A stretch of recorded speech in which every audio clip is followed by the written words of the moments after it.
رکھ رہا ہوں کہ جب وہ دور آئے گا پوری دنیا میں سوائے اسلام کے کچھ نہیں ہوگا۔ اس فانی دنیا میں زندگی گزارنے کے لیے ہر انسان کی زندگی میں دو مرحلے پیش ضرور آتے ہیں۔ زندگی کے کچھ ایام امن و امان کے ہوتے ہیں اور کچھ ایام ایسے ہیں کہ جس میں قتل و قتال اور مقابلہ آرائی ہوتی ہے۔ تو اسی طرح تاریخ کا ایک اٹوٹ حصہ رہا ہے۔ جب سے انسانیت کی تاریخ کا سلسلہ اس کائنات میں اس دنیا میں شروع ہوا ہے، جنگوں کا سلسلہ بھی جاری رہا اور اب تک بھی ہے۔ اور میرے آقا صلی اللہ تعالیٰ علیہ وسلم کی حیات طیبہ میں بھی کچھ ایسے حالات پیش آئے جن میں صحابہ اکرام رضوان اللہ تعالیٰ علیہ مجمعین سمیت رسول پاک صلی اللہ تعالیٰ علیہ وسلم نے جنگوں میں شرکت فرمائی، جن کو غزوہ کہا جاتا ہے۔ آج کے اس محفل پاک میں رسول پاک صلی اللہ تعالیٰ علیہ وسلم کے غزوات مبارکہ کی کچھ جھلکیاں آپ کے سامنے رکھنے کی کوشش کروں گا۔ زندگی کا ایک حصہ رہا ہے اور خود اس رسول کریم صلی اللہ تعالیٰ علیہ وسلم کی تعلیمات میں یہ ہے، لا تتمنوا لقاء عدوکم، کبھی تم دشمن سے مٹبھیڑ ہونے کی تمنا مت کرنا، یعنی بیٹھے بیٹھے روز دعا مت کرو کہ میں فلاں کے ساتھ ہماری جنگ ہو جائے، جنگ کی تمنا نہ کرو۔ اللہ کے نبی صلی اللہ علیہ وسلم کی تعلیمات یہ ہیں، جہاں تک ہو سکے امن و امان قائم رکھو، اس لیے کہ جنگوں میں نقصان دونوں طرف کا بھی ہوتا ہے۔ اکثر یہ دیکھا گیا ہے جنگ ہوگی تو نقصانات ہوں گے ہی۔ تو حضور اکرم صلی اللہ تعالیٰ علیہ وسلم کی ایک تعلیم تو یہ ہے، لیکن آگے میرے آقا نے یہ فرمایا وَإِذَا لَقِيتُمْ، ہاں اگر ایسا معاملہ پیش آ گیا کہ تم پر جنگ مسلط کر دی گئی، سامنے والے کو جنگ کے بغیر کوئی چارہ نہیں، تو پھر اللہ کے حبیب صلی اللہ علیہ وسلم فرماتے ہیں پھر تم ڈٹے رہو اور مقابلہ کرو۔ یہ نہیں ہے کہ میدان چھوڑ کر بھاگ جائیں اور امن و امان کی بات کریں۔ صلح و مصالحت، امن و امان، یہ کچھ الفاظ ایسے ہیں جس کو آج مجھے سمجھانا ہے۔ میں نے دیکھا ہے اکثر لوگ اسلام کی تعبیر میں دو طرف ہیں۔ کچھ لوگ وہ ہیں جو صرف اسلام کو امن و امان امن و امان امن و امان یہی تعبیریں کرتے ہیں، بالکل اسلام کا نام ہی ہے پیس، میں بھی اس کو ایگری کرتا ہوں۔ کچھ لوگ اسلام کے متعلق صرف جنگوں کا تذکرہ کرتے ہیں کہ اس میں سخت ترین موقف اختیار کیا گیا ہے دشمنوں کے مقابل میں، تب جا کر کے اسلام اپنے پیر جما سکا، اپنی سلطنتیں مضبوط کر سکا، تو جنگوں کا ہونا، جہاد کا ہونا ضروری ہے۔ یہ بعض لوگ اسلام کی تعبیر میں صرف جہاد اور جنگ کا نام لیتے ہیں اور بعض لوگ صرف امن و امان کا نام لیتے ہیں۔ کیا اسلام کی یہ تعبیریں دونوں لوگ جو کر رہے ہیں وہ صحیح ہے؟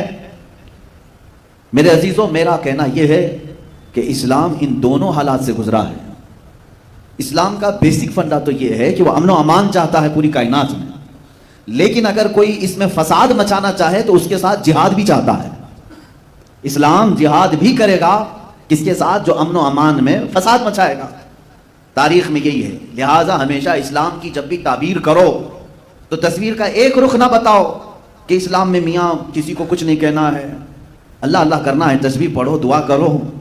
ہاں یقیناً اسلام امن و امان چاہتا ہے، لیکن کب؟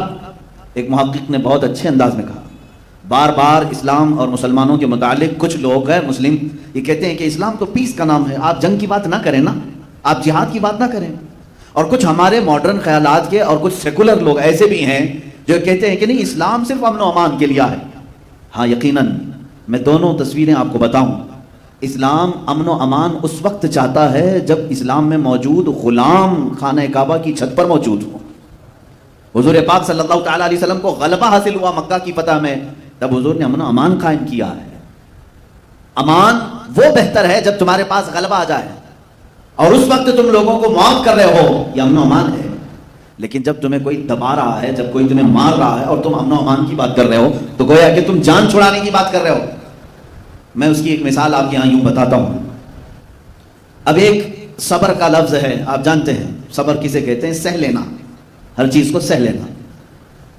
اب کوئی 4 سال کا بچہ ہے، میرے ساتھ اس کا مقابلہ ہو رہا ہے۔ 4 سال کے بچے کو میں نے تھپڑ مارا اور وہ 4 سال کا بچہ یہ کہتا ہے میں نے صبر کر لیا۔ میاں تیرے پاس صبر کے علاوہ چارہ کیا ہے؟ پلٹ کر مارنے کی طاقت بھی تو نہیں ہے۔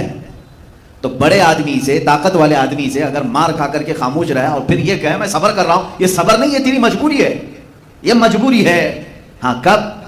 وہ 4 سال کا بچہ مجھے تھپڑ لگا دے مجھے تھپڑ لگا دے، میں بدلہ لینے کی طاقت رکھتا ہوں، باوجود اس کے میں نے اس کو معاف کر دیا. یہ ہے صبر.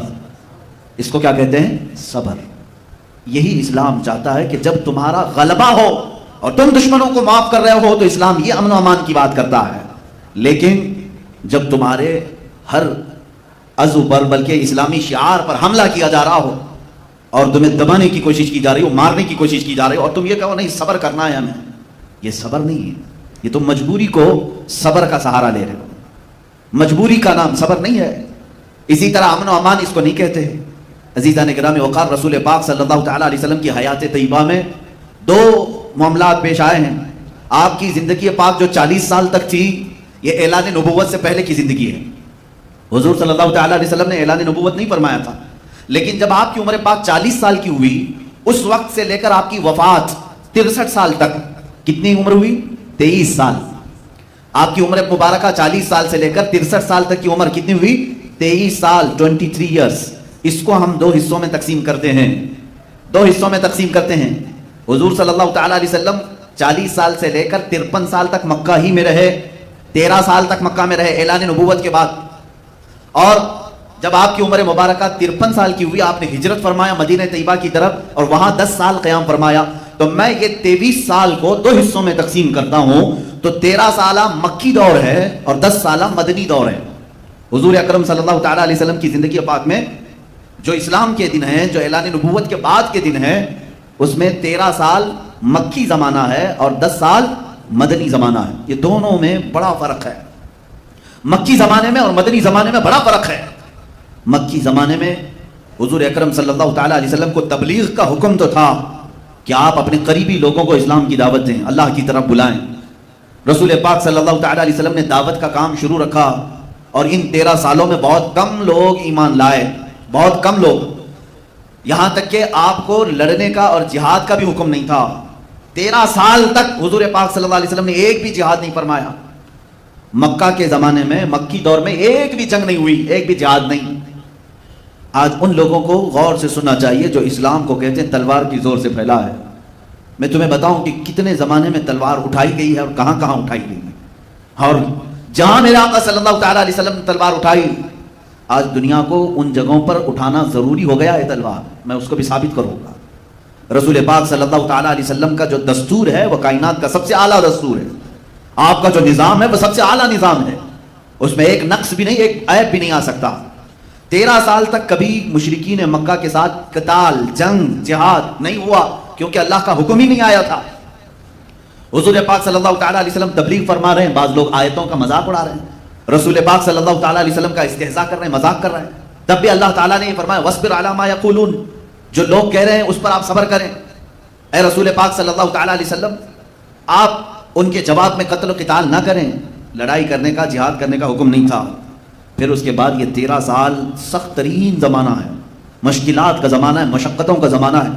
اس مکی دور میں حضور پاک صلی اللہ تعالیٰ علیہ وسلم کے غلاموں کے ساتھ انہوں نے کیسا کیسا برتاؤ نہیں کیا. حضرت بلال حبشی ان کی دشمنیوں کا اور ان کی ظلم و ستم کا ایک ایسا نشانہ بن چکے تھے کہ ان کے پورے جسم پاک میں داغ تھے، نشانات تھے. حضرت سمیہ کا انہوں نے ایسا خاتمہ کیا، وہ شہید ہو گئی. حضرت یاسر رضی اللہ تعالیٰ جو اسلام کے سب سے پہلے شہید ہیں، مکہ والوں نے انہیں قتل کر دیا، شہید کر دیا. کئی صحابہ اکرام کو جانوں سے انہوں نے ختم کیا، شہید کیا. خود رسول پاک صلی اللہ تعالیٰ علیہ وسلم پر بھی انہوں نے دست درازیاں کی ہیں، یہ تاریخ میں موجود ہے. حضرت ابو بکر صدیق ایک مرتبہ ان پر مشرکین اس قدر ٹوٹ پڑے، اتنا مارے تھے کہ آپ کا چہرہ سوج گیا تھا، آنکھیں نہیں دکھتی تھی، سوجن کی وجہ سے آنکھیں اندر جا چکی تھیں. یہ حضرت ابو بکر صدیق رضی اللہ تعالیٰ عنہ کے ساتھ انہوں نے کیا. حضرت عبداللہ ابن مسعود رضی اللہ تعالیٰ عنہ کی ناک پھوڑ دی تھی. طرح طرح کے مظالم ہوئے. ان تمام حالات کے بعد اللہ رب العزت نے اپنے حبیب صلی اللہ تعالیٰ علیہ وسلم کو ہجرت کی اجازت دی. پہلے مسلمانوں کی ایک جماعت ہجرت کر کے گئی کہاں؟ حبشہ کی طرف. افریقہ کا ایک ملک ہے جس کو آج ایتھوپیا کہتے ہیں. ملک حبشہ کی طرف مسلمانوں کی ایک جماعت گئی جس میں حضرت عثمان ابن عفان بھی تھے رضی اللہ تعالیٰ، اور حضور صلی اللہ تعالیٰ علیہ وسلم کی صاحبزادی حضرت رقیہ بھی تھی، حضرت جعفر طیار بھی تھے. تو یہ مسلمانوں کا قافلہ مکہ سے ہجرت کر کے حبشہ چلا گیا. کفار و مشرکین کے ظلم و ستم اس قدر بڑھ گئے تھے کہ ان کو اپنا اصلی وطن چھوڑنا پڑا. وہ دوسرے وطن میں جا کر پناہ لیے. پھر وہ وقت بھی آیا جب اللہ رب العزت نے اپنے حبیب صلی اللہ علیہ وسلم کو بھی مکہ مکرمہ سے ہجرت کرنے کا حکم دیا. ہجرت کہتے ہیں چھوڑ دینا, ترک کر دینا. رسول پاک صلی اللہ تعالیٰ علیہ وسلم کی وہ ہجرت کا واقعہ پیش آیا. آپ اپنے ساتھ اپنے یار غار حضرت ابو بکر صدیق کو ساتھ لیے اور مدینہ طیبہ کی طرف رواں ہو گئے. یہ اللہ کے نبی صلی اللہ تعالیٰ علیہ وسلم کی جو ہجرت ہے یہ اسلام کا ٹرننگ پوائنٹ ہے. یہاں سے اسلام کی تاریخ ایک نئی تاریخ ہے. اور کیوں نہ نئی تاریخ ہو, آج بھی جو ہم 1442 میں چل رہے ہیں یہ تاریخ چلی ہی ہے حضور کی ہجرت کے بعد. بہت ساری تاریخیں ہیں, کسی کی ولادت سے تاریخ چل رہی ہے, کسی کی وفات سے چل رہی ہے, لیکن اسلامی تاریخ کہاں سے چل رہی ہے؟ حضور کی پیدائش سے نہیں اور نہ حضور کی وفات کے دن سے, بلکہ حضور پاک صلی اللہ تعالیٰ علیہ وسلم نے جو مکہ سے ہجرت کیا مدینے, اس دن سے اسلامی تاریخ شروع ہوئی ہے. آج حضور پاک صلی اللہ علیہ وسلم کو ہجرت فرما کر 1442 ہجری ہو گئی. ہجرت کی تاریخ یہ موجود ہے. کیوں میرے عزیزو؟ یہاں سے اسلام اب نئی تاریخ لکھنے جا رہا ہے. اسلام نے ایک ایسی نئی تاریخ لکھی جس کو انگریز قلمدان مائیکل نے کہا ہے, جس نے کتاب لکھی حضور پاک صلی اللہ تعالیٰ علیہ وسلم کے متعلق کہ دنیا میں سب سے زیادہ اثر اور لوگوں میں انفلوئنس ڈالنے والی شخصیت محمد صلی اللہ علیہ وسلم ہے. اسی انگریز نے یہ کہا, اپنی کتاب میں لکھا, لوگوں نے اس سے سوال کیا پہلے تو نے محمد صلی اللہ علیہ وسلم کا نام کیوں لکھا؟ تو کہتا ہے میں نے اس پروفیٹ محمد صلی اللہ علیہ وسلم کی تاریخ پڑھی. جس دن یہ اپنی دعوت کے لیے شروع کیا وہ مکہ کا پورا میدان تھا, لیکن اس کی تاریخ, اس کی دعوت پر لبیک کہنے والے صرف 2 تھے. ایک اس کی عورت تھی, ایک بھتیجا, ایک بھائی تھا حضرت علی رضی اللہ تعالیٰ, ایک عورت تھی سیدہ خدیجہ, اور ایک چچا کا بیٹا علی جس کی عمر 9 سال تھی. یہ مائیکل کہتا ہے کہ یہ دعوت شروع ہوئی تھی صرف 2 لوگوں سے. حضور نے دعوت دی, 2 لوگوں نے لبیک کہا. اس کے بعد اپنے قریبی ساتھیوں میں ابو بکر صدیق اور ایک غلام, یہ 4-5 لوگوں سے دعوت شروع ہوئی. اور وہ مائیکل کہتا ہے شروع میں تو ایسا ہی لگا تھا کہ یہ اسی زمانے میں ختم ہو جائیں گے, اس لیے کہ ان کے مقابل میں بڑی بڑی طاقتیں مکہ میں موجود تھیں. ابو جہل مقابل میں ہے, ابو لہب مقابل میں ہے, ابو سفیان مقابل میں ہے. یہ سرداران قریش سب ایک جگہ ہیں جن کے ہاتھوں میں اس زمانے کی پارلیمنٹ ہے جہاں یہ لوگ بیٹھ کر کے فیصلے لیا کرتے تھے. تو کیا یہ 3 لوگ, 4 لوگ, 5 لوگ ان کا مقابلہ کر سکتے تھے؟ یہ مائیکل کہتا ہے 2 لوگوں سے شروع ہونے والی یہ دعوت میں نے آج کے زمانے میں دیکھا 1.5 ارب تک پہنچ چکی ہے. 150 کروڑ تک اس دعوت کو پھیلا دیا گیا. اور اگر یہ دعوت جھوٹی ہوتی تو 14 سینچریوں تک باقی بھی نہیں رہتی. آج تک یہ لمبی دعوت چل رہی ہے, اس کا مطلب ہے اس دعوت کے اندر ضرور کوئی سچائی موجود ہے. یہ میں نہیں کہہ رہا, ایک انگریز قلمدان جس نے تاریخ لکھی ہے, بڑی بڑی شخصیات کی. عزیزان گرامی وقار, یہ ہجرت میرے آقا صلی اللہ تعالیٰ علیہ وسلم کی ایک ایسا اثر دکھاتی ہے. یہاں سے اسلام کی نئی نشو و نما ہوئی ہے. اسلام کی بہترین جو سیاست ہے, جو اسلام کی سلطنت کہیں, خلافت ہے, یا اللہ رب العزت کی قوانین کا نفاذ ہے, یہ ہجرت کے بعد ہو سکا ہے. ہجرت زندگی میں کچھ چیزوں کو چھوڑنے کو کہتے ہیں, لیکن جب بندہ کچھ چھوڑتا ہے تو اللہ اس کو بہت کچھ اس کے بدلے میں دیتا بھی. حضور پاک صلی اللہ تعالیٰ علیہ وسلم ہجرت فرما کر جب مدینہ طیبہ تشریف لائے, اب یہاں پر جو حالات تھے وہ مکہ جیسے حالات نہیں تھے. مدینہ نرم دل لوگوں کی زمین تھی, وہاں پر لوگوں نے استقبال کیا تھا. اللہ کے حبیب صلی اللہ تعالیٰ علیہ وسلم جب تشریف لائے, آج بھی حدیث کی کتابوں میں موجود ہے, حضور پاک صلی اللہ تعالیٰ علیہ وسلم کے آنے سے تقریباً 6 یا 7 دن پہلے ہی مدینے کی گلیوں میں یہ بات مشہور ہو چکی تھی کہ محمد صلی اللہ علیہ وسلم مکہ چھوڑ کر مدینے آ رہے ہیں. آلریڈی وہاں پر 100 سے زیادہ گھروں میں اسلام موجود تھا حضور صلی اللہ تعالیٰ علیہ وسلم کے آنے سے پہلے, کیونکہ حضور جب دعوت شروع فرما چکے تھے مکہ میں تو مدینے سے قافلے آتے تھے حج کے لیے, اور وہ حضور پر ایمان لاتے تھے, واپس جاتے اپنے شہر میں پھر تبلیغ کرتے. کئی لوگ حضور کے مدینے آنے سے پہلے ہی اسلام میں تھے, ایمان میں تھے. اب یہاں پر آپ کو میں بتاؤں, حضور پاک صلی اللہ تعالیٰ علیہ وسلم جب تشریف لا رہے تھے مدینے میں, دونوں حالات بالکل الگ ہیں. مکہ میں بھی حضور آئے ہیں اور مدینے میں بھی حضور آئے ہیں, دونوں جگہ آنے کی کیفیت الگ ہے. حضور پاک صلی اللہ تعالیٰ علیہ وسلم مدینے میں جب آئے تو تاریخ میں ہے بنو نجار قبیلے کی ساری بچیوں کے ہاتھ میں دف تھے, اور وہ سنیت الوداع کی گھاٹیوں پر چڑھ جاتی تھی اور روزانہ صبح سے شام تک انتظار کرتی تھی. جس دن حضور پاک صلی اللہ تعالیٰ علیہ وسلم اپنے رفیق سفر صدیق اکبر کے ساتھ قبا کی طرف سے نمودار ہوئے, جلوہ بار ہوئے, مدینے کی خوشیوں کا حال یہ تھا حدیث میں موجود ہے ساری مدینے کی عورتیں اپنے گھروں کے چھتوں پر چڑھ گئیں، مرد حضرات اپنی گلیوں میں اور راستوں پر نکل آئے، اور چھوٹے بچیاں اور کچھ نوجوان جو جنگی لباس پہنے ہوئے تھے، تلوار بھی ان کے ہاتھ میں تھے، نیزے بھی ان کے ہاتھ میں تھے، اور وہ جو ان کے آڑ کے لیے جو ڈھال ہوتے تھے تو تلواروں کو ڈھال سے بجاتے بجاتے ثنیۃ الوداع کی گھاٹیوں تک پہنچ گئے، اور سب بیک زبان کہتے تھے طلع البدر علینا من ثنیۃ الوداع وجب الشکر علینا ما دعا للہ داعی۔ یہ ہمارا بریلویوں کا کیا ہوا سلام نہیں ہے، یہ مدینے کی وہ صحابیات بچیوں کا سلام ہے جنہوں نے حضور کا مدینے میں استقبال کیا ہے۔ ارے میرے عزیزو، یہاں مجھے بات یہ کہنی پڑتی ہے کہ اگر آج ہم میلاد میں کہتے ہیں نور والا آیا ہے، نور لے کر آیا ہے، یہ جو نعتیں پڑھتے ہیں تو در حقیقت یہ مدینے والوں کی ترجمانی کر رہے ہیں۔ انہوں نے بھی حضور کا استقبال کیا تھا اور یہ کہا تھا اللہ والا ہمارے شہر میں آیا ہے۔ انہوں نے تو بڑی بات کہی تھی، طلع البدر علینا، انہوں نے کہا 14ویں کا چاند ہم پر طلوع ہو گیا ہے۔ من ثنیۃ الوداع، یہ ثنیۃ الوداع کی گھاٹیوں سے 14ویں کا چاند ہم پر طلوع ہو گیا ہے۔ وجب الشکر علینا ما دعا للہ داعی، یہ اللہ کی طرف بلانے والا پیغمبر جب تک بلاتا رہے گا ہم سب مدینے والوں پر اس کا شکر واجب ہوگا۔ یہ بچیاں پڑھ رہی تھیں۔ اب مجھے یہاں سمجھ میں آیا، بعض لوگ یہ کہتے ہیں جب حضور پیدا ہوئے تھے تو کوئی میلاد نہیں منائے تھے مکہ میں، ہے نا؟ حضور جب پیدا ہوئے تھے میلاد مکہ والوں نے نہیں منایا، آپ کیوں منا رہے ہیں؟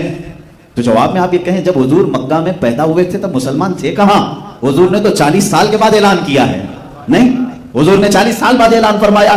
مکہ میں حضور پاک صلی اللہ تعالیٰ علیہ وسلم جس وقت جلوہ گر ہوئے تھے، خوشیاں منائی گئی، اور بات ہے کہ تمہاری آنکھیں نہیں دیکھتی، اس وقت تو جبرائیل امین خوشی منا رہے تھے، ملائکہ خوشیاں منا رہے تھے۔ لیکن اگر تم دنیاوی باتیں کرتے ہو ظاہری طور پر تو میں مانتا ہوں مکہ والوں نے خوشیاں نہیں منائی تھی، اس لیے کہ وہاں سب کافر تھے، اکثر کافر تھے، مشرکین تھے۔ لیکن مجھے یہ بتاؤ مدینے جب وہ رسول آئے تھے تو خوشیاں منائی گئی تھی کہ نہیں؟ اس لیے کہ مدینے میں پہلے سے مسلمان موجود تھے۔ پتہ یہ چلا رسول آنے کے وقت خوشیاں صرف اسلام والے مناتے ہیں، جن کے ہاں ایمان ہے وہ خوشیاں مناتے ہیں۔ کفر و شرک جہاں پہلے سے ہو ان کو میلاد سے کیا غرض ہے؟ رسول پاک کی ولادت سے کیا غرض ہے؟ کل ہی ایک صاحب نے مجھ سے پوچھا میلاد منانا کہاں لکھا ہوا ہے؟ میں نے کہا سنیوں کی قسمت میں لکھا ہوا ہے۔ کہاں لکھا ہوا ہے؟ سنیوں کی قسمت میں لکھا ہوا ہے، اس لیے کہ ہم نے تاریخ میں دیکھا ہے کہ جب رسول مکہ میں آئے تو وہاں قسمت والے ایمان والے نہیں تھے، اس لیے ہو سکتا ہے انہوں نے ظاہری خوشی نہیں منائی، لیکن مدینے والوں کی قسمت میں تو ایمان تھا۔ جب رسول نمودار ہو رہے تھے، ارے میاں انہوں نے تو دف بجا بجا کر کے اپنے نبی کا استقبال کیا، تم تو صرف ہمارے جھنڈوں پر اعتراض کرتے ہو۔ ابھی تو ہم نہ ڈھول اٹھائے ہیں نہ دف اٹھائے ہیں، مدینے والی بچیاں دف بجا کر کے میرے نبی کا استقبال کر رہی تھی، اور میرے آقا نے اگر یہ بدعت اور شرک ہوتی تو مدینے والوں کو کہتے لے جاؤ اپنے دف اندر، یہ سب کیا کر رہے ہو؟ بلکہ صدیق اکبر فرماتے ہیں حضور نے خوشی کا اظہار فرمایا، پتہ یہ چلا میلاد منانے والوں سے میرے آقا بھی راضی ہوتے ہیں، حضور پاک صلی اللہ تعالیٰ علیہ وسلم راضی، اور کیوں نہ ہو قرآن پاک میں۔ بہرحال یہ ٹاپک میرا نہیں ہے یار، میں انشاءاللہ العزیز میلاد کی شب ضرور عرض کروں گا کہ میلاد ہم کیوں مناتے ہیں۔ یہ بیچ میں بات آئی، میں نے عرض کیا آؤ غزوات کی بات ہے کہ غزوے شروع کیسے ہوئے، جنگیں شروع کیسے ہوئی۔ 13 سال کے زمانے میں حضور کے مکی دور میں کوئی غزوہ نہیں، کوئی جنگ نہیں، کوئی جہاد نہیں۔ مدینہ طیبہ جب تشریف لائے، استقبال عالی شان، جاتے ہی میرے آقا صلی اللہ تعالیٰ علیہ وسلم مہمان بنے حضرت ابو ایوب انصاری کے گھر، اور ان کے گھر تقریباً 7 یا 8 مہینے تک قیام فرمایا۔ لیکن رسول پاک صلی اللہ تعالیٰ علیہ وسلم نے اپنا گھر نہیں بنایا۔ سب سے پہلے مدینے میں جاتے ہی حضور صلی اللہ علیہ وسلم نے اعلان فرمایا کہ یہ نئی زمین میں سب سے پہلے اللہ کا گھر بنایا جائے، مسجد بنائی جائے۔ اس کا مطلب یہ ہے کہ اسلام کی سب سے پہلی پارلیمنٹ مسجد ہوا کرتی ہے، مسجد ہے۔ حضور پاک صلی اللہ علیہ وسلم نے فرمایا تو مسجد کے لیے وہ جگہ منتخب کی گئی جہاں آج مسجد نبوی شریف ہے۔ یہ جس کی زمین تھی انہوں نے مفت میں ہدیہ کیا، حضور پاک صلی اللہ تعالیٰ علیہ وسلم نے لیا، لیکن یہ 2 یتیموں کی تھی، اس کی قیمت حضور نے ادا فرمائی، کہا کہ یہ یتیموں کا حق ہے، اسے ہدیۃ یعنی مفت میں نہ لیا جائے، اس کی قیمت ادا کی گئی۔ مسجد نبوی شریف کی جو قیمت ادا ہوئی کس کا مال تھا؟ حضرت ابوبکر صدیق کا مال تھا۔ حضرت ابوبکر صدیق کے مال سے مسجد نبوی کی جو جگہ ہے وہ خریدی گئی اور اس پر مسجد نبوی تعمیر ہوئی۔ یہ پھونکتے ہیں صدیق اکبر کی شان میں، شیعہ رافضی صدیق اکبر کی شان میں خلیص مغلظات بکتے ہیں۔ ابھی تو پاکستان کی سرزمین پر ایک کھٹمل نے سیدنا ابوبکر صدیق رضی اللہ تعالیٰ عنہ کو کافر بھی کہا، معاذ اللہ رب العالمین۔ اس ذلیل و بدکار آدمی کو دنیا میں بھی اللہ ذلت سے رکھے گا اور آخرت میں بھی وہ ذلیل ہوگا انشاءاللہ، جس کے مال سے اسلام کی پہلی مسجد یعنی مسجد نبوی تعمیر ہو رہی ہے۔ مسجد قباء تھی لیکن باضابطہ رسول کی جو مسجد ہے وہ مسجد نبوی جہاں تعمیر ہوئی، اس کے بعد حضور پاک صلی اللہ تعالیٰ علیہ وسلم نے ہجرت کے بعد جو سب سے پہلا نظام قائم کیا، میں آپ کو بتاتا ہوں، ایک نیا ملک جب کوئی قائم کر رہا ہوتا ہے سب سے پہلی ضروریات اس کی کیا ہوتی ہیں؟ جب نیا ملک قائم ہو رہا ہو، جو بھی اسلام کے بیس پر نیا ملک قائم ہوتا ہے اس میں سب سے پہلا اپنا گھر نہیں اللہ کا گھر بنایا جاتا ہے۔ اللہ کا گھر بنا، مسجد جیسی بنی، حضور پاک صلی اللہ تعالیٰ علیہ وسلم نے ایک ایسا عقد فرمایا۔ عقد کہتے ہیں جوڑنے کو، باندھنے کو، جیسے عقد نکاح ہم کہتے ہیں شوہر اور بیوی دونوں کو جوڑ رہے ہیں تو یہ عقد نکاح، عقد کہتے ہیں گرہ لگانا، گانٹھ لگانا۔ لیکن رسول پاک صلی اللہ تعالیٰ علیہ وسلم نے مواخات کا عقد کیا تھا، بھائی بھائی بنانے کا عقد، اور تاریخ میں ایسا عقد دوسرا ملتا ہی نہیں۔ حضور پاک صلی اللہ تعالیٰ علیہ وسلم کے لیے جو لوگ اپنا وطن چھوڑ کر آئے تھے، مکہ سے دیگر علاقوں سے، سب چھوڑ کر مدینے آ رہے ہیں، اور ان کو کون رکھے گا مدینے میں؟ وہ کہاں رہیں گے؟ ان کا کھانا پینا، ان کی کمائی کا ذریعہ کیا ہوگا؟ یہ تو فکر تھی۔ تو مدینے میں جو لوگ موجود تھے وہ انصار صحابہ، اور جو ہجرت کر کے آئے تھے وہ مہاجرین صحابہ، سب کو جمع کیا میرے آقا صلی اللہ علیہ وسلم نے۔ اور اس مجلس میں صبح سے شام تک میرے آقا نے کیا فرمایا؟ ایک مہاجر صحابی کو اٹھاتے، ایک انصار صحابی کو اٹھاتے، دونوں کا ہاتھ جمع کرتے اور کہتے آج سے تم دونوں بھائی ہو۔ اس طرح دونوں کے بھائی چارگی کا سلسلہ شام تک جاری رہا۔ جتنے ہجرت کر کے آئے تھے ان سب کو حضور نے مدینے میں رہنے والے انصار کا بھائی بنایا۔ میرے عزیز، یہ خالی بولی نہیں ہے، یہ الفاظ نہیں ہے، صحابہ تھے وہ صحابہ، حضور کی زبان کی لاج ایسی رکھتے تھے۔ ایک ایک صحابی جو انصار ہیں وہ اپنے مہاجر بھائی کو گھر لے جاتے اور اسی دن شام میں بیٹھ گئے، اپنی جائیداد، اپنی پراپرٹی، اپنی مکان سب بتا رہے ہیں۔ کہا ہے میرے مہاجر بھائی، میرا باغیچہ اتنا بڑا ہے، اتنے درخت اس کے اندر ہے، مارکیٹ میں 4 دکانیں ہیں، مکان اتنے ہیں، آدھی مارکیٹ تیری ہے، آدھا باغیچہ تیرا ہے، آدھی دکان تیری ہے، آدھا گھر میرا، آدھا گھر تیرا، ہر چیز میں، اس لیے کہ اللہ کے نبی نے جب بھائی بنایا ہے میری ہر چیز میں آدھا حصہ تیرا بھی ہے۔ یہ صحابہ نے عمل کر کے دکھایا۔ یہاں تک کہ ایک صحابی فرماتے ہیں انہوں نے آدھا اتنا کیا کہ ان کی 2 بیویاں تھیں، انہوں نے کہا تم نئے مدینے میں آئے ہو، میں ایک بیوی کو طلاق دیتا ہوں، عدت گزارنے کے بعد تم اس سے نکاح کر لو، اس کا مہر بھی میں ادا کروں گا، اس لیے کہ تم اجنبی ہو، یہاں کیسے شادی کرو گے؟ عزیزان گرامی وقار، یہ انصار صحابہ تھے جو مدینے والے، جنہوں نے مہاجرین کے لیے اپنے پورے سینے کشادہ کیے تھے۔ کسی کے سینے میں ذرا برابر بھی ایسی بات نہیں آئی تھی کہ باہر سے آنے والے ہم پر قابض ہو گئے، نہ، مدینے والوں کا دل اللہ رب العزت نے اتنا نرم بنایا، آج بھی اس کا اثر باقی ہے، آج بھی اثر باقی ہے۔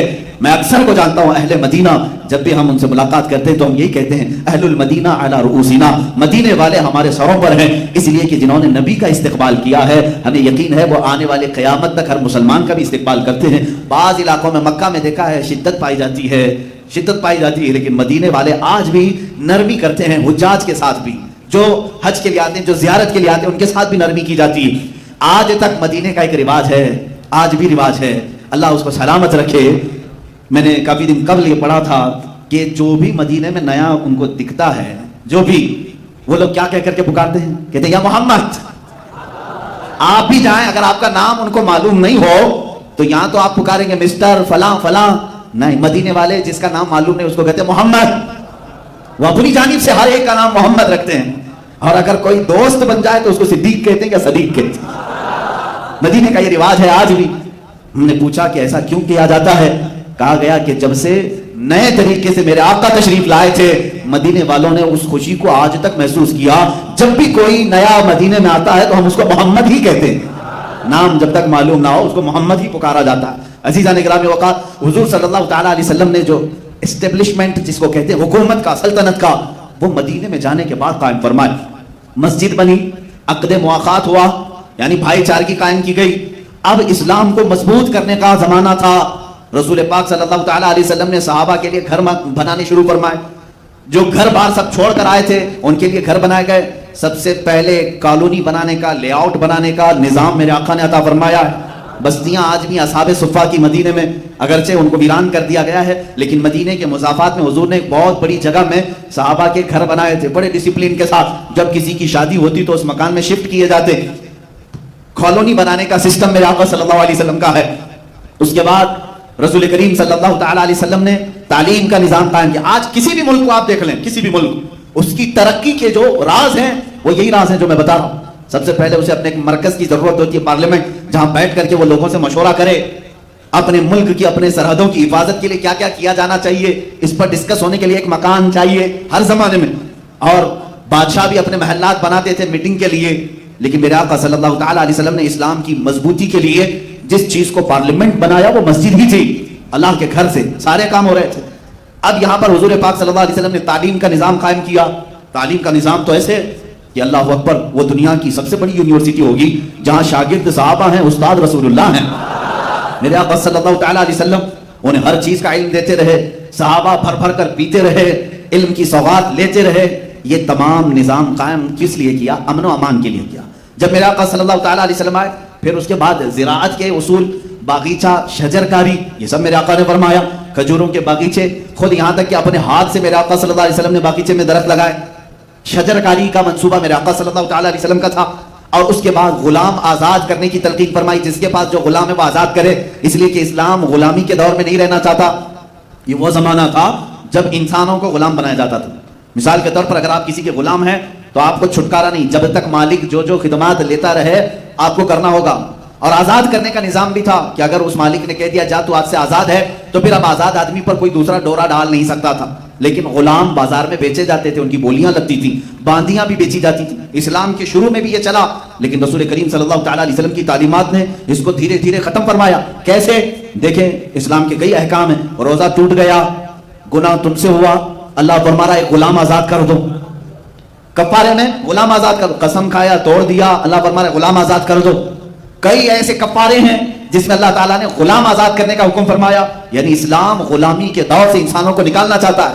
اور یہ سلسلہ شروع ہوا مدینہ طیبہ میں، کتنے غلام آزاد کیے گئے، بے شمار۔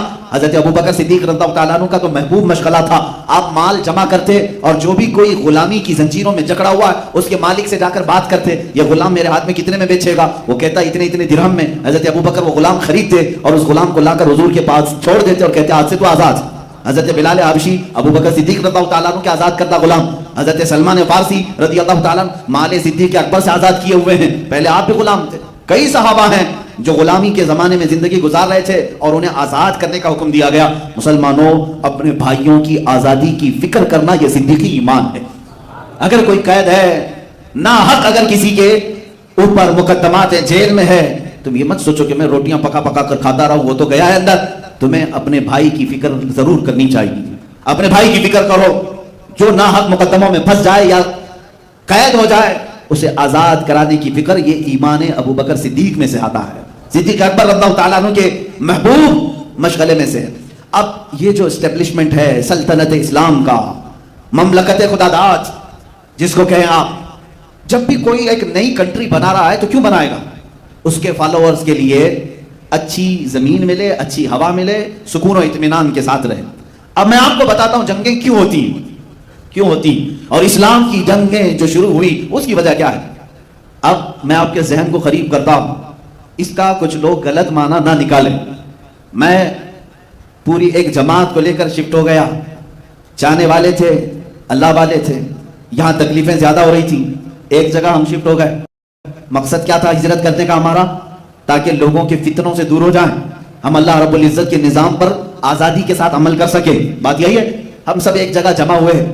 ہمارا مقصد تو یہی ہوگا کہ ہم اپنے بچوں کو خوب پڑھائیں گے، زمینوں پر محنت کریں گے، زراعت ہوگی، فصل ہوگی، ہم کھائیں گے، خوشیوں سے رہیں گے، اس اصول پر عمل کریں گے، کسی کو نہیں چھیڑیں گے، ہم اللہ کی رضا چاہیں گے، یہی رہے گا ہمارا مقصد۔ چلیے اب دوسرا مسئلہ، اب آپ چلے آئے میرے ساتھ سارے لوگوں کے فتنوں سے دور، اب ہم نے ایک جگہ بھی محفوظ کر لی، سب کچھ اچھا چل رہا ہے، لیکن دشمنوں کو دیکھا نہ گیا، وہ ادھر بھی آنا شروع ہو گئے۔ اب جو ہم نے نیا نظام قائم کیا تھا اس پر شب خون مارنے لگے، جگہ جگہ سے مسلمانوں کو یا ہماری جماعت کو قید کرنے لگے، ایک ایک کو گرفتار کرنے لگے۔ اب کیا ہوگا بتاؤ؟ ہم وہاں سب چھوڑ کر کے آئے تمہارے فتنوں سے بچنے کے، تم یہاں بھی آ رہے ہو، تب تلوار اٹھانی پڑتی ہے، تب ڈیفنس کرنا پڑتا ہے۔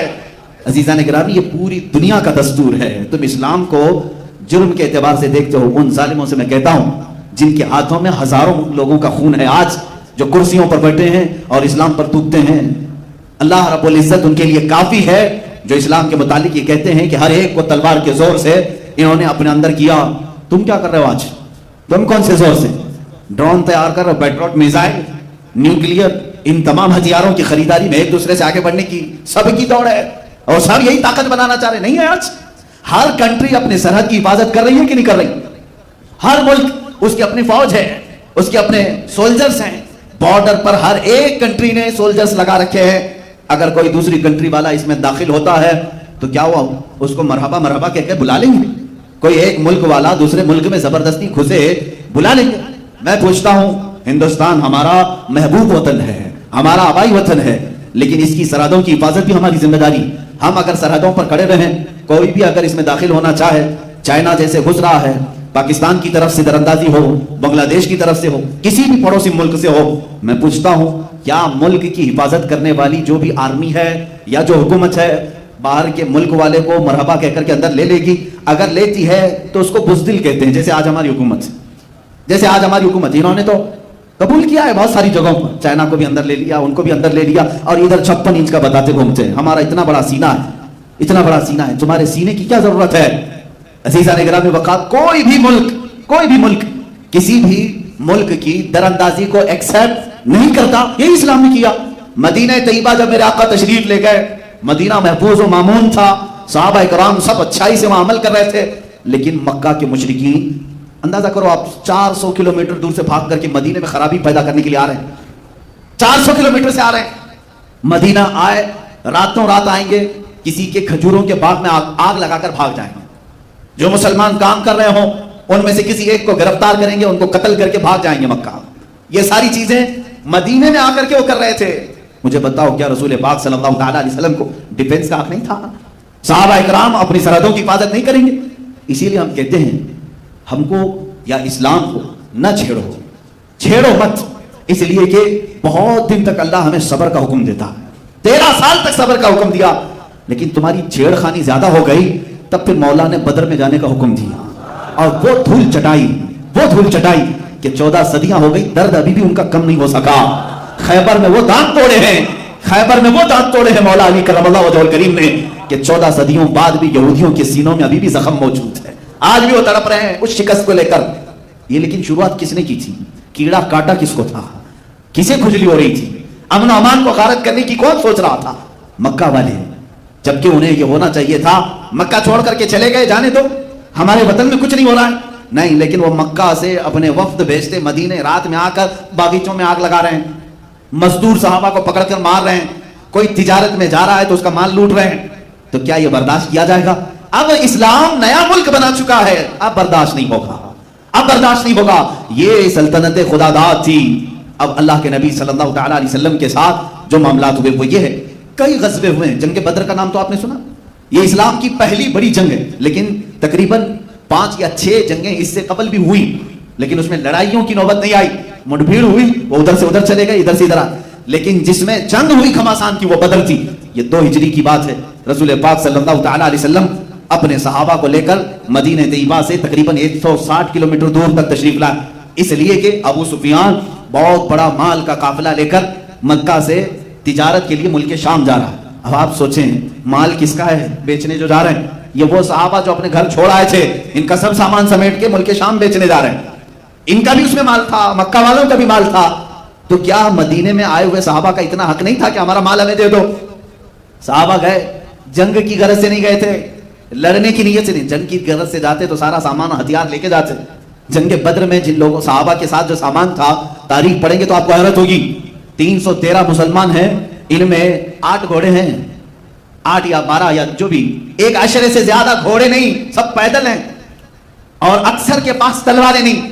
بعض صحابہ کہتے ہیں کچھ لوگوں کے پاس تلواریں ہیں تو ایسی کہ سبزی بھی نہیں کٹتی تھی اس سے۔ یہ بدر میں جانے والے صحابہ ننگے پیر چل رہے ہیں، اور جب بدر کے میدان کے قریب پہنچے، یہاں تو صرف مطالبہ کرنا تھا، جو ہمارا مال مکہ میں ہم چھوڑا ہے تم بیچنے کے لیے ملک شام لے جا رہے ہو، ہمیں دے دو ہمارا مال۔ لیکن ابو سفیان راستہ کاٹ کر کے ملک شام پہنچ بھی گیا، تجارت بھی کیا، نفع بھی کمایا، واپس مکہ بھی پہنچ گیا، مکہ چلا گیا۔ لیکن ابو سفیان نے پہلے سے مکہ خبر بھیج دی تھی، اے مکہ والو، محمد صلی اللہ علیہ وسلم اپنے ساتھیوں کے ساتھ مدینے سے باہر آ چکے ہیں، ہمارا قافلہ لوٹ لیں گے، مال سب ختم ہو جائے گا، تم سب آ جاؤ۔ مکہ والوں کو اپنے مال تجارت کی فکر ہوئی، سب کے سب جوش میں بھر کر جمع ہوئے، تقریباً 1000 لوگ جمع ہوئے، ہتھیار بھی لیے، تلوار بھی لیے، گھوڑے بھی، ہاتھی بھی، اونٹ بھی، سب سامان کے ساتھ نکلے اور بدر میں آئے۔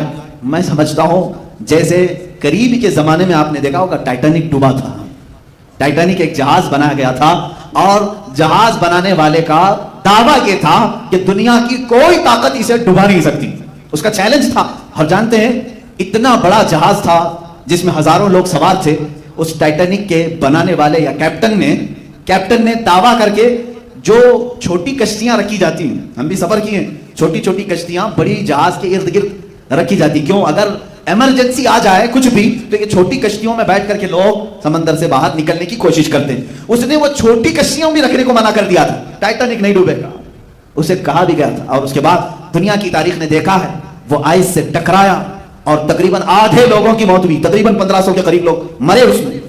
سیم یہ چیز بدر میں آنے والے کفار و مشرکین نے کیا تھا. وہ آئے تھے اور بہت ساری چیزوں میں ان کا شور و غل ایسا تھا کہ رات بھر محفلیں لگاتے تھے، گوشت بھونتے تھے اور کھاتے تھے، طبلے بجاتے تھے اور ناچتے تھے، اور کہتے تھے کہ اب محمد اور ان کے ساتھیوں کو آخری زمانے تک کوئی یاد بھی نہیں کرے گا، ایسا ہم ختم کر کے جائیں گے. اتنے بڑے بڑے دعوے.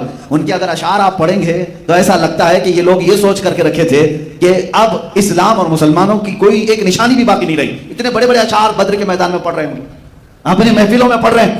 لیکن ادھر رسول پاک صلی اللہ تعالیٰ علیہ وسلم 313 نہتے صحابہ کے ساتھ کیا کر رہے ہیں؟ رات کے وقت صحابہ نے دیکھا آقا 1000 سے زیادہ تعداد میں ہتھیار سے لیس ہیں اور وہ ہمارے مقابل میں آئے ہیں. اس میں ایسے نہیں کہ چھوٹے پوٹے سب، بلکہ بڑے بڑے پہلوان وہ جمع کر کے لائیں.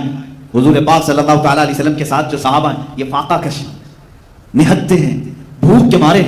حضور صلی اللہ علیہ وسلم کی بارگاہ میں سبوں نے عرض کیا، میرے آقا نے فرمایا یہاں میدان تک آنا ہمارا کام تھا، میدان تک نکل کر آنا ہمارا کام تھا، اس کے بعد فتح دلانا مولا کا کام. تم قائم رہو، تم قائم رہو. اور رات کے وقت میرے آقا دعا یوں فرماتے ہیں، اے بار الہا یہ مسلمان فوج جو تیرے کلمے کو قائم کرنے کے لیے نکلی ہے، اگر تو نے اسے فتح نہ دی تو پھر قیامت تک تیرا سجدہ کرنے والا کوئی نہیں آئے گا. حضور پاک صلی اللہ تعالیٰ علیہ وسلم کی یہ شان مناجات دیکھیں، اللہ سے یوں دعا کر رہے ہیں اور اس کے بعد خود لکڑی لے کر کے صحابہ کو کہہ بھی رہے ہیں کہ دیکھنا یہاں فلاں مرے گا، فلاں مرے گا، فلاں مرے گا. کیوں؟ صحابہ کے دل بندھانے کے لیے، تسلی دینے کے لیے. حضور نے جن لوگوں کے مرنے کی ایک دن پہلے اطلاع دی تھی وہ بڑے بڑے جرنیل تھے، سپہ سالار تھے. صحابہ میں جب یہ بات مشہور ہو گئی حضور نے لکیر کھینچ دی ہے، صحابہ نے کہا بڑے بڑے ہی جا رہے ہیں تو باقی کو پھر ہم نپٹ لیں گے. حضور نے جب کہا ہے ان کو جانا ہی ہے، حضور نے جب لکیر کھینچی ہے وہ ان کی ڈیڈ لائن ہے، ختم ہو چکے ہیں. صحابہ کا یہ توکل بھی تھا، یقین بھی تھا. اور دوسرے دن جب صحابہ میدان میں آئے، اللہ رب العزت نے ان کی ثبات قدمی کی وجہ سے، ثابت قدم ہونے کی وجہ سے آسمان سے 5000 فرشتے مدد کے لیے اتارے، جس کا ذکر قرآن پاک میں. ملائکہ، اللہ کے ملائکہ صحابہ کی طرف سے لڑ رہے تھے مشرکین کے ساتھ. مشرکین میں سے جو لوگ جنگ میں شریک تھے، کچھ لوگ بعد میں ایمان بھی لائے، وہ لوگ کہتے ہیں جنگ بدر یہ ہماری زندگی کی پہلی ایسی جنگ ہے، ایسے لوگ لڑنے آ رہے تھے جن کو ہم پہچانتے ہی نہیں تھے، وہ کون کہاں سے آتا تھا ہمیں دکھتا ہی نہیں تھا. حضور نے فرمایا وہ اللہ کے ملائکہ تھے. اب یہاں پر ایک بات میں یہ بھی بتا دوں، ایک فرشتہ اگر پر ہلا دے 1,00,000 مر سکتے ہیں، وہ تو 1000 کے لیے 5000 فرشتے کیوں اتارے اللہ نے؟ 5000 فرشتوں کو اتارنے کی کیا ضرورت تھی؟ ایک فرشتہ ہی کافی ہے. جبرائیل امین نے ایک بار آواز لگائی تھی، قوم شعیب پوری ہلاک ہو گئی. حضرت شعیب علیہ السلام کی قوم صرف ان کی ایک چنگھاڑ سے ختم ہو چکی تھی، مر گئے تھے سب. ایک فرشتے کی ضرورت تھی. لیکن محدثین فرماتے ہیں رب تبارک و تعالیٰ نے رسول کے دیوانوں کی عظمت اور شان بتانے کے لیے اتنے فرشتے اتارے. باڈی گارڈ ایک ہو تو بھی چل سکتا ہے، لیکن کسی کے ساتھ 10 ہوں تو یہ اس کی عظمت کو بتاتے ہیں. 10 کا کام نہیں، تم چلو صرف ساتھ میں. صحابہ کی عظمت و شان کے لیے 5000 ملائکہ اتارے گئے. اور اس جنگ کا نقشہ جو ہے آپ سنتے بھی رہتے ہیں، شام ہونے سے پہلے پہلے ان کے پاؤں اکھڑ گئے، میدان چھوڑ کر بھاگنے لگے. جو 1000 کی تعداد میں آئے تھے ایک رات پہلے خوب کباب کھائے تھے، سب میدان چھوڑ کر بھاگ رہے تھے، کیونکہ ابو جہل مارا گیا تھا، عتبہ مارا گیا تھا، شیبہ مارا گیا تھا، بڑے بڑے لوگ اس میں مارے گئے تھے. اب اس میں امیہ جو حضرت بلال کا آقا تھا، مالک تھا، جو حضرت بلال کو پتھر رکھتا تھا ان کی پشت پر رسی باندھ کر گھماتا تھا، وہ جنگ بدر میں آیا، بڑا ہٹا کٹا پہلوان. اس کو باندھ کر کے صحابہ گرا چکے تھے لیکن قتل نہیں کر رہے تھے. حضور صلی اللہ تعالیٰ علیہ وسلم نے فرمایا بلال کو بلاؤ، اپنی پوری زندگی کی بھڑاس نکال لیں. میں یہ لفظ کہہ رہا ہوں صرف آپ کے لیے، ورنہ وہ اپنے دلوں کی بھڑاس کے لیے کسی کو قتل نہیں کرتے تھے، اللہ کی رضا کے لیے. جو دشمن خدا ہے اس کو تہ دیکھ کیا ہے. عزیزہ نگرامی، جنگ بدر کا نقشہ پورا الٹ گیا، جیسے وہ چاہتے تھے ویسا نہیں ہوا. اللہ جیسا چاہتا ہے ویسا ہوتا ہے. شام تک یہ جنگ ختم ہوئی. میرے آقا صلی اللہ تعالیٰ علیہ وسلم کے ہاتھ کیا کیا آیا؟ پورا مال غنیمت جو مکہ والے لے کر کے آئے تھے سب چھوڑ کر گئے. جنگوں کا نظام یہی ہے، جب کوئی فتح یاب ہو جائے تو دشمن جو مال چھوڑے اس کو کہتے ہیں مال غنیمت. مال غنیمت یہ فتح پانے والی فوج کا حصہ ہوتا ہے. وہ مال غنیمت صحابہ کو بہت سارا ہاتھ میں آیا اور 70 لوگ قیدی بنائے گئے اور 70 لوگ مارے گئے. نقصان اسلام کا کیا ہوا تھا؟ 14 جانیں گئی تھی, 14 صحابہ شہید ہوئے تھے, بس اس کے علاوہ کچھ نہیں. ان کی ثبات قدمی اور ان کی استقامت ایسی تھی, تلواریں نہ ہو کر کے بھی اللہ کی ذات پر توکل کیسا تھا. میرے عزیزوں, اس پوری جنگ سے جو سبق ملتا ہے, اس جہاد سے, پہلی بات تو یہ ہے کہ تم چھیڑو مت. لیکن اگر تمہارے مال و متاع, عزت و آبرو کے ساتھ کوئی کھلواڑ کرے, کوئی تمہارے دین پر حملہ آور ہو, تو حضور نے یہ بھی نہیں کہا تسبیح لو کہو اللہ اللہ اللہ اللہ, دشمن کو ہلاک کر دے, دشمن کو ہلاک کر دے, یہ بھی نہیں. حضور نے فرمایا میدان میں باہر آؤ, اپنے جانثاروں کے ساتھ آؤ, اپنا حق مانگو. حق کا طلب کرنا یہ انسان کی اپنی زندگی کا مقصد, یعنی فنڈامنٹل رائٹ ہے, اس کا حق ہے. یہ حضور پاک صلی اللہ تعالیٰ علیہ وسلم کے ساتھ صحابہ ہے, کیا حضور مدینے میں بیٹھ کر کی دعا نہیں کر سکتے تھے؟ مسجد نبوی میں بیٹھ کر کے, جیسے آج اجتماعی دعائیں ہو رہی نا, جگہ جگہ پر اجتماعی دعا ہو رہی ہیں, اللہ اسرائیل کے منہ میں کیڑے پڑ جائیں, تم بیٹھو یہاں پر تسبیح ہلاتے رہو, دعا کرتے رہو.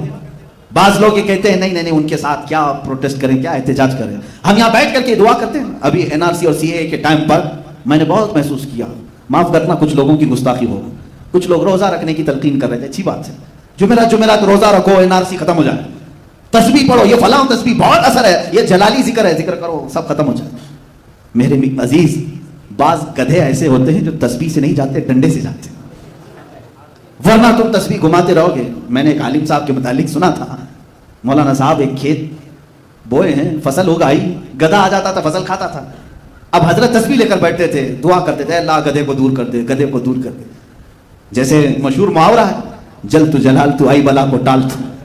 یہ بعض لوگ کہتے ہیں یہ تسبیح ہے, بلائیں جاتی ہے اس سے, بعض لوگ کہتے ہیں. تو مولانا صاحب تسبیح پڑھتے رہتے تھے اور وہ گدھا روز کھاتا تھا, روز فصل کھاتا تھا. کچھ نوجوان تھے جو محبت کرتے تھے, انہوں نے دیکھا حضرت تو اٹھیں گے نہیں اور ان کی تسبیح ہاتھ میں ہی رہی. انہوں نے ڈنڈا اٹھایا اور گدھے کو مارا, گدھا چلا گیا, دوبارہ نہیں آیا. انہوں نے حضرت سے کہا کہ حضرت سارے گدھے تسبیح سے نہیں جاتے, کچھ گدھوں کے لیے ڈنڈا اٹھانا پڑتا ہے. اگر صرف تسبیح سے ہی جاتے تو عمر فاروق کے کوڑے کی ضرورت نہیں ہوتی. نظام تمہارا قائم ہوتا ہے, تمہارے حقوق طلب کرنے کی تمہارے اندر عادت ہونی چاہیے. آج ہمیں بزدل بنایا جا رہا ہے, آج بزدل بنایا جا رہا ہے. لفظ جہاد لانے سے منہ پر بہت سارے لوگ ڈر جاتے ہیں, ایسا لگتا ہے کہ کوئی ناپاک ورڈ ہے. میرے عزیز تو کوئی گالی ہے, یہ ایک پوتر لفظ ہے, مقدس لفظ ہے, اور پوری دنیا کو اصل میں کہتا ہوں جہاد رسول پاک صلی اللہ علیہ وسلم نے کر کے دکھایا ہے کہ اپنے ملک کی حفاظت کیسے ہوتی ہے, اپنے ملک کی حفاظت کیسے ہوتی ہے, یہ حضور سے لوگوں نے سیکھا ہے. آج جو اسرائیل پوری دنیا میں ناچ رہا ہے اور ڈیفنس کی طاقت جس کی سب سے زیادہ ہے, دنیا پورے ہتھیار کس سے خرید رہی ہے؟ اسرائیل سے خرید رہی ہے. کہتے ہیں اس کا ڈیفنس کا جو پاور ہے وہ بہت زیادہ سخت ہے, اس پر کوئی اٹیک نہیں کرے. میں آپ کو تاریخ بتاؤں, 1965 یا 1955 کی بات, اسرائیل کا شروع کا دور ہے یہ. اس وقت جو وہاں کی ایک پرائم منسٹر تھی, اس سے واشنگٹن کے ایک نیوز رپورٹر نے ایک انٹرویو لیا تھا, کیونکہ اس کی پالیسی کیا تھی, اس زمانے میں اسرائیل میں کرائسس چل رہے تھے, قحط تھا, لوگوں کے پاس مال کم, جاب نہیں تھے, اتنی ترقی یافتہ نہیں تھا. لیکن وہ پرائم منسٹر جو لیڈی تھی وہ امریکہ سے ہتھیار خرید رہی تھی, ڈیفنس کے سامان خرید رہی تھی. تو ملک میں اس کے خلاف ایک لہر چل رہی تھی, جو اپوزیشن تھے وہ سب اٹھ کھڑے تھے. اس زمانے میں جب ملک میں کرائسس ہیں, ڈیفنس کے لیے خریدنے کی کیا ضرورت ہے, پھر بھی اس نے خریدا. اس وقت ایک نیوز رپورٹر نے اس کا انٹرویو لیا, جو اب جا کر کے لیک ہوا تھا, جس کو میں نے پڑھا تھا. اس نے انٹرویو میں پوچھا کہ محترمہ, اس زمانے میں آپ اتنا بڑا جو سٹینڈ لے رہی ہیں, فیصلہ لے رہی ہیں, ملک میں حالات خراب ہیں اور بڑے بڑے ہتھیار آپ اس وقت خرید رہے ہیں, کیا کرو گے ہتھیار؟ اس عورت نے کہا یہ جو کھانے پینے کے معاملات ہیں, دوپہر میں کھاتا ہے آدمی, شام میں بھول جاتا ہے. آپ کو کسی کو معلوم ہے پچھلے مہینے مجھے بھوک لگی تھی؟ کس کو معلوم ہے؟ یاد بھی نہیں رہتا, بھوک آتی ہے جاتی ہے. اس خاتون نے کہا لیکن اگر تمہاری سرحدیں محفوظ نہیں تو تمہاری جان بھی جا سکتی. وہ عورت کہتی ہے میں نے یہ جو سٹینڈ لیا, یہ جو ڈیفنس کے سامان خریدے, ایک شخص سے میں بہت امپریس ہو کر کے کی. اس نے پوچھا کون ایسا شخص ہے؟ وہ کہتی ہے پروفیٹ محمد صلی اللہ علیہ وسلم. یہودی عورت ہے, جیوز, ان کو کیا لینا دینا ہے؟ وہ کہتی ہے میں نے پڑھا ہے ان کو. کہا کیا پڑھا آپ نے؟ انٹرویو میں وہ عورت کہتی ہے میں نے دیکھا محمد صلی اللہ تعالیٰ علیہ وسلم کے جو فالوورز تھے ہمیشہ بھوکے رہے, اکثر ان کے گھروں میں کھانا ہی نہیں آتا تھا, بلکہ وہ خود فاقے میں تھے. یہاں تک کہ میں نے تاریخ میں پڑھا ہے محمد صلی اللہ علیہ وسلم کا جس رات انتقال ہوا, جس دن انتقال ہوا, اس رات ان کے گھر میں چراغ جلانے کے لیے بھی تیل نہیں تھا. یہ تاریخ میں موجود ہے، حدیث پاک میں. ان کے گھر میں چراغ جلانے کے لیے تیل نہیں تھا، لیکن وہ عورت کہتی ہے اسی گھر میں بہت قیمت والی 9 تلواریں لٹک رہی تھی. اس میں عالی شان امپورٹڈ تلواریں تھیں، باہر ملکوں سے لائی ہوئی، اس زمانے میں جو مشہور تھی وہ ان کے پاس تھی. جس کے گھر میں چراغ جلانے کے لیے تیل نہیں اور بڑے بڑے ڈیفنس کے ہتھیار ہیں، تو میں نے اسی سے یہ سمجھ لیا اپنی قوم کی بقا ڈیفنس سیکھنے سے ہے. میں کہتا ہوں عزیزوں، پوری کائنات جو آج اپنا ڈیفنس سیکھی ہے، یہ میرے رسول پاک کا احسان ہے ان پر. اللہ کے نبی صلی اللہ تعالی علیہ وسلم نے قوموں کو بتایا کہ تمہاری سرحدیں محفوظ کیسے ہوتی، دشمن سے مقابلہ کیسا ہوتا ہے. اب میں غزوات کی بات کروں. ایک غزوہ بدر کا ذکر میں نے کیا. تقریباً حضور پاک صلی اللہ تعالی علیہ وسلم کی زندگی پاک میں 26 یا 27 الگ الگ روایات غزوات آئے، جس میں سے 9 میں جنگیں ہی نہیں ہوئی، یعنی مڈبھیڑ ہوئی لیکن مقابلہ نہیں ہوا. باقی 17 یا 18 جنگیں ایسی ہیں جس میں جنگ ہوئی، گھماسان کی ہوئی. کچھ میں مسلمانوں کو شکست ہوئی اور کچھ میں اللہ رب العزت نے ایمان والوں کو فتح عطا کیا، لیکن اکثریت فتح پانے والوں کی. صرف ایک جنگ ہے، جنگ احد، جو جیتی ہوئی جنگ تھی لیکن بعد میں شکست میں آ گئی. اب دوسری جو جنگ ہے اسلام کی، وہ جنگ احد بڑی جنگ بتا. یہ کیوں ہوئی تھی؟ اس کا بھی سبب یہی تھا، چھیڑا نہیں تھا مسلمانوں نے. جو بدر میں زخم کھائے گئے تھے مکہ میں، 1 سال تک بیٹھ کر تیاری کرتے رہے، بدلہ لینا ہے بدلہ لینا. بدلے کی آگ نے ان کو اتنا بھڑکایا کہ 10,000 کی تعداد میں جمع ہوئے اور بڑی تعداد میں وہ لوگ پھر آئے مدینے پر چڑھائی کرنے. اب مجھے بتاؤ، کیا آپ رسول پاک کے دیوانوں کا اتنا بھی حق نہیں تھا کہ اپنے مدینے کی حفاظت کریں؟ مدینے کی حفاظت کے لیے حضور پاک صلی اللہ تعالی علیہ وسلم نے اپنے صحابہ کو حکم دیا، سب باہر نکل آئے. احد پہاڑ کے دامن میں یہ جنگ ہوئی تھی. ایک خطا تھی، ایک غلطی ایسی ہوئی جس کی وجہ سے یہ جنگ جو فتح سے شکست میں تبدیل ہو گئی. ایک اونچا ٹیلا تھا. جنگ میں جو حالات ہوتے ہیں وہ لوکیشن کا بہت زیادہ اعتبار ہوتا ہے.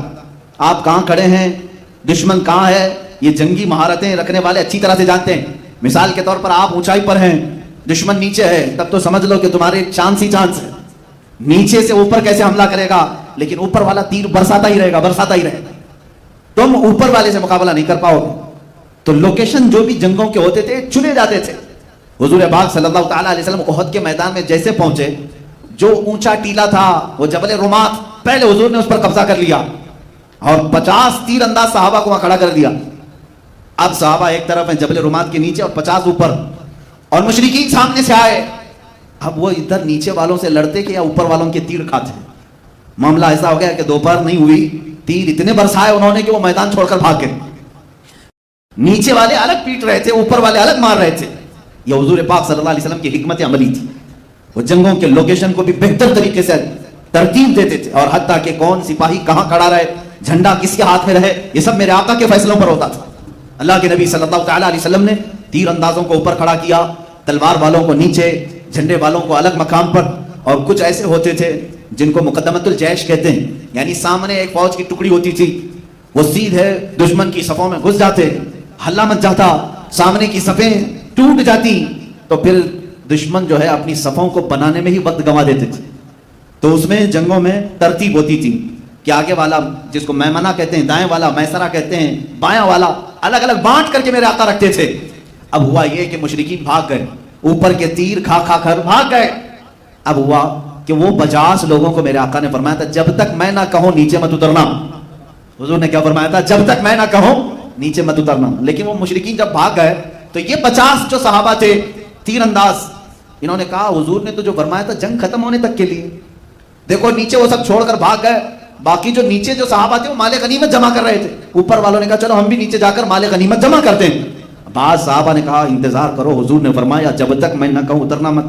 تو وہاں 2 جماعتیں ہوئی، تقریباً 40 صحابہ اتر گئے، 10 باقی رہے.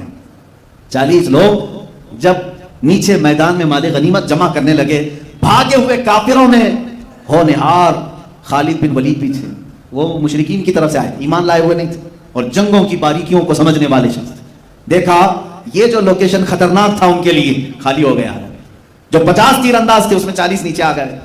تو خالد بن ولید نے 200 گھڑ سواروں کو جمع کیا، دور جا کر بہت دور سے راؤنڈ لگا کر کے یہ جبل رمات یہ ٹیلے کے پیچھے آ گئے اور جو 10 اوپر کھڑے تھے تیروں سے ان کو شہید کر دیا، ان کے اوپر حملہ کر دیا اور وہ جگہ قبضہ کر لیا. مسلمانوں کو سمجھ میں ہی نہیں آیا ہوا کیا. وہ نیچے میدان میں مال غنیمت جمع کر رہے تھے، 200 لشکری پیچھے سے آ کر حملہ کر رہے، اور جو بھاگے ہوئے کافر تھے وہ بھی پلٹ آئے. جو مشرکین بھاگ گئے تھے مال چھوڑ کر وہ واپس آئے. ہوا یہ کہ پیچھے سے خالد بن ولید کا لشکر اور سامنے سے وہ مشرکین کا، بیچ میں مسلمان پس گئے، جس میں 70 صحابہ کی جانیں گئی، 70 صحابہ شہید ہوئے. اسی جنگ میں میرے آقا صلی اللہ تعالی علیہ وسلم کے اوپر ایک ظالم کافر نے لوہے کی ٹوپی حضور کے چہرے پر مارا، جس کی وجہ سے لوہے کی جو دانت ہوتی ہے حضور کے رخسار مبارک میں اندر داخل ہوئی، 2 دانت آپ کے شہید ہو گئے اور خون گرنے لگا. حضور صلی اللہ تعالی علیہ وسلم کے لیے یہ جو تکلیف آئی یہ صرف احد میں آئی. کتنا بڑا نقصان. پھر جو مال تھا وہ سب انہوں نے لوٹ لیا. اس میں بڑے بڑے صحابہ شہید ہو گئے. حضرت حمزہ حضور کے قریبی چچا جو شروع سے باڈی گارڈ کی حیثیت سے رہے میرے آقا کے، وہ شہید ہوئے. صرف شہید ہی نہیں بلکہ ان کا سینہ چاک کر کے ان کا کلیجہ باہر نکالا. اور یہ دردناک منظر دیکھنے کو ملا احد میں. حضرت عبداللہ بن جہش رضی اللہ تعالیٰ ان کو بھی کاٹ کاٹ کر کے ان کے کان، ہونٹ، ناک سب کو ایک کافر نے سوئی میں پیرو کر ہار بنایا، ہار بنا کر کے پہنا. حضرت مصعب بن عمیر رضی اللہ تعالیٰ جو سفیر اسلام تھے، اسلام کے خطوط لے کر بادشاہوں تک جاتے تھے، وہ شہید ہو گئے. بڑے بڑے صحابہ اس میں فوت ہوئے. مجھے بتاؤ اتنا بھاری جو نقصان ہوا کس کی بدولت ہوا؟ حضور پاک کے ایک فرمان کو ٹال دینے سے 70 جانیں صحابہ کی گئی. آج اندازہ کرو میرے عزیزو، آج جو تم رسول پاک کے فرامین کو ٹالتے ہو، اب 70 نہیں 70 لاکھ جانیں بھی جا سکتی. کیونکہ قرآن کہہ رہا ہے فَلْيَحْذَرِ الَّذِينَ يُخَالِفُونَ عَنْ أَمْرِهِ أَن تُصِيبَهُمْ فِتْنَةٌ أَوْ يُصِيبَهُمْ عَذَابٌ أَلِيمٌ. اللہ فرماتا چاہیے کہ لوگ میرے رسول کے حکم کی خلاف ورزی کرنے سے بچیں، ورنہ میں اللہ فرما رہا ورنہ ان قریب تم کو فتنوں میں مبتلا کر دیا جائے گا یا دردناک عذاب میں گرفتار کر دیا جائے گا. تم جو آج رسول پاک کی نافرمانی پر لگے رہو گے جانیں جائیں گی جائیں گی جائیں. آج جو ہلاکتوں کا بازار ہے یہ یوں ہی نہیں. ان کے جو ہم غلام تھے، خلق کے پیشوا رہے، ان سے پھرے، جہاں پھر آئی کبھی وقار میں. ہمارے وقار عزت میں جو کمی آئی صرف اس لیے کہ چہرہ تمہارا وہاں سے پھر گیا. تم نے کیریکٹر کس کے اپنایا؟ آج کس کو رول ماڈل بن رہے ہو؟ ہر نوجوان کا حال یہ ہے، فلموں کی اسکرین پر دکھائے جانے والی گندی تصویریں ان کے رول ماڈل ہیں. تمہارے وہ ماڈل ہیں، ان کو دیکھ کر کے ان کے آئیڈیل بناتے ہو. ان کے چلنے کی طرح چلنے کی کوشش، ان کے کھانے کی طرح کھانے کی کوشش، ان کے پہننے کی طرح پہننے کی کوشش. اگر وہ ننگا گھومے تو بچہ ہمارا ننگا گھومنے میں فخر کرے. تم نے جن کو اپنا آئیڈیل اور رول ماڈل بنایا ہے تو تمہارے ساتھ تو یہ ہونا ہی ہے. چند دنوں کے بعد دیکھنا کہ تمہارے گھروں کے اوپر کیا بلائیں نازل ہوں گی. مشرکین تمہارے نام سے چڑھتے ہیں، آج بھی تمہارا وجود یہ دیکھنا نہیں چاہتے. قرآن نے بہت پہلے ہمیں سمجھایا یہ تم سے کبھی نہیں راضی ہوں گے. تم اپنے آپ کو پورا بدل لو، کچھ بھی کر لو، یہ راضی نہیں ہوں گے جب تک تم ان کے دین میں نہیں داخل ہو جاؤ. تمہارا دھرم پریورتن کرنا چاہتے ہیں، سب کو اپنے اندر داخل کرو. ایک ہی آج بھی ذریعہ نجات ہے مسلمانوں، ایک ہی ذریعہ نجات ہے جس کو اقبال نے بہت پہلے کہا تھا کہ محمد سے وفا تو نے تو ہم تیرے ہیں. یہ جہاں چیز ہے کیا لوح و قلم تیرے ہیں. حضور سے وفا کرو، میرے آقا سے محبت کرو. جنگ احد میں جو صحابہ سے خطا ہوئی وہ جان بوجھ کر نہیں ہوئی، انجانے میں ہو گئی. ان کی خطا اجتہادی تھی، اجتہادی خطا تھی، لیکن اس پر بھی اللہ کا عتاب آیا کہ شکست ہو گئی. جنگ 70 جانیں چلی گئی، مال پورا چلا گیا، بڑے بڑے صحابہ شہید ہوئے، رسول پاک کے دندان مبارک شہید ہوئے. اب تم اس زمانے میں اندازہ کرو، نہ ہماری جماعت میں صحابہ جیسے پرہیزگار ہیں، نہ ہمارے زمانے میں ویسے ایمان والے تقوی والے ہیں. اس کے باوجود تم رسول کی نافرمانی پر اڑے ہوئے ہو تو پھر میرے عزیزو جانے جانا تو ہوگا. یہ ہماری موتیں مقدر تو ہوں گی، ہلاکتیں تو ہمارا مقدر بنے گی. آج جو اسلام کے ساتھ کھلواڑ چل رہا ہے اس کی ایک ہی وجہ ہے، میں کیا ان کو کوسوں، میں کتنا ان کے خلاف لعنت بھیجوں. ہمیں تو درد اپنوں سے ہوتا ہے. تم اگر مصطفیٰ کریم صلی اللہ علیہ وسلم کی غلامی میں آ گئے ہوتے، مجال ہے کسی کی کہ تمہارے نبی کی طرف انگلی اٹھا کر بات کرے، حضور کی طرف کوئی اشارہ کر سکے؟ آج سے ٹھیک 100 سال پہلے خلافت عثمانیہ تھی ترکی کی. اسی ظالم فرانس نے ایک فلم بنائی تھی حضور پاک صلی اللہ تعالی علیہ وسلم کی شان میں توہین کرتے ہوئے. اس فلم کی ریلیز ہو رہی تھی، اس سے پہلے سلطان عبد الحمید ثانی نے فرانس کے ایمبیسیڈر کو بلایا، اس کے سر کے سامنے تلوار ہلائی اور کہا سنا ہے فرانس میرے رسول کے خلاف فلم بنا کر ریلیز کرنا چاہتا ہے، اسے بند کرو، اسے بند کرو. اس سفیر نے کہا وہ تو عام ہو گئی، وہ تو ریلیز ہونی ہی ہے، اس کو تو ریلیز ہونا ہے. ہمارے ہاں آزادی رائے کا خیال کیا جاتا ہے، ہر ایک کے لیے فلم بنتی ہے. سلطان عبد الحمید نے کہا تو پھر تیار ہو جاؤ، پوری دنیا کو میں تمہارے سر پہ کچل کر کے رکھوں گا. جس نے میرے نبی کی توہین کی، میں آج ہی پوری امت اسلامیہ میں جہاد کا اعلان کرتا ہوں. صرف جہاد کا لفظ سلطان عبد الحمید ثانی کی زبان پر کیا آیا کہ فرانس کی گھگی بن گئی. اسی دن وہ فلم ختم ہو گئی، نہ ریلیز ہوئی نہ کہیں پھیلی. ایک قائد اسلام کی ضرورت ہوتی ہے جو للکارے تو پھر دنیا کے پسینے چھوٹیں. یہ وہ لوگ تھے جو ایمان میں کامل تھے, رسول پاک سے عشق اور محبت میں وفاداری کا انہوں نے حق ادا کیا ہے. آج ہماری باتیں تو صرف نعروں میں رہ گئی ہیں, ہماری باتیں صرف الفاظ میں رہ گئی ہیں. عزیزان گرامی وقار, یہ جو حالات ہم پر پیش آ رہے ہیں اس کی ایک وجہ ہمارے برے اعمال. تم ان کے ہو جاؤ, میرے آقا صلی اللہ تعالیٰ علیہ وسلم کے, پھر کوئی نہیں چھیڑے گا تمہیں. یہ تمہارے ایمان کی گرمی ناپنے کی کوشش کرتے ہیں, یہ تمہارے عشق رسول کا بخار ناپتے ہیں.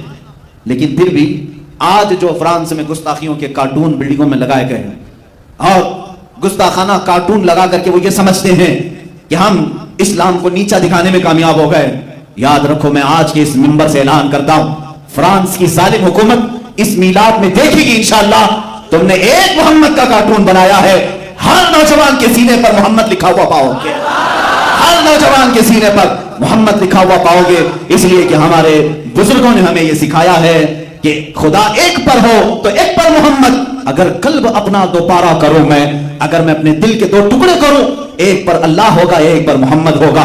یہ میرا ایمان ہے. تم کارٹون بنا کر سوچتے ہو تمہیں حضور کی صورت کا پتہ کیا ہے, حضور تھے کیسے, تم نے جس کا بنایا ہے وہ کوئی اور ہوگا. میرا حبیب تو محمد تھا جس کو اللہ نے نام ہی ایسا رکھا. محمد کا مطلب ہوتا ہے سب سے زیادہ تعریف کیا ہوا. دشمن بھی اگر میرے نبی کا نام لے گا تو اس کی زبان سے بھی میرے نبی کی تعریف ہو ہی جائے گی. حضور کا نام ہی اللہ نے ایسا رکھا ہے کہ حضور کی برائی کرنے والے کو بھی پہلے حضور کی تعریف کرنی پڑے گی. میرے آقا کا نام جو بھی لے گا محمد, جس کا مطلب ہوتا ہے جس کی سب سے زیادہ حمد ہوئی. اب آگے برائی کرو, پہلے تو تم حضور کا نام لوگے تو تعریف ہو ہی جائے گی. اور خدا نے ہے ان کے مرتبے جو بڑھائے ہیں, کہیں ورفعنا لک ذکرک کہا ہے, تمہارے گھٹانے سے کچھ نہیں ہوتا. تو گھٹائے سے کسی کے نہ گھٹا ہے نہ گھٹے, جب بڑھائے تجھے اللہ تعالیٰ تیرا. انشاءاللہ العزیز ہر نوجوان کو میں یہ درس دینا چاہوں گا, پوری امت اسلامیہ کو, اے میرے عزیز آج تمہارے امتحان کا وقت ہے. آج تم اپنے آرام کی فکر کرتے ہو یا ناموں سے رسالت کی حفاظت کے لیے اپنی جان فدا کرنے کو فخر محسوس کرتے ہو. امام اہل سنت فاضل بریلوی رحمۃ اللہ تعالیٰ علیہ نے عشق رسالت کا وہ درس ہمیں دیا ہے. عزیزو, صرف حضور کے نام پر فدا ہونے کی بات نہیں, بلکہ اعلیٰ حضرت ہمیں یوں کہتے ہیں, یا رسول اللہ کروں تیرے نام پہ جان فدا, نہ بس ایک جان دو جہاں فدا. میں ایک ہی جان کیا فدا کروں آقا آپ پر, پورے دونوں جہاں پر فدا کرتا ہوں, سب چھوڑ دوں گا آپ کے لیے. کروں تیرے نام پہ جان فدا, نہ بس ایک جان دو جہاں فدا. ارے دو جہاں سے بھی نہیں جی بھرا, کروں کیا کروڑوں جہاں نہیں. آقا اگر میرے پاس کروڑوں جہاں ہوتے, ہر جہاں میں صرف آپ کے نام پر فدا کرتا. اور علامہ جامی کہتے ہیں فدائے نقش نالے نت کنم جان یا رسول اللہ. لوگ کہتے ہیں آقا آپ کے نام پر میری جان حاضر ہے, آپ کے جسم پاک کی حفاظت کے لیے میری جان حاضر ہے. مگر ملا عبد الرحمن جامی جیسا ایک ایسا عاشق ہے جو فارسی میں پکار کر یوں کہتا, آقا آپ کے نالین پاک کے نقش پر میری جان حاضر ہے. صرف اس کی حفاظت کے لیے بھی میں اپنی جان قربان کرتا ہوں.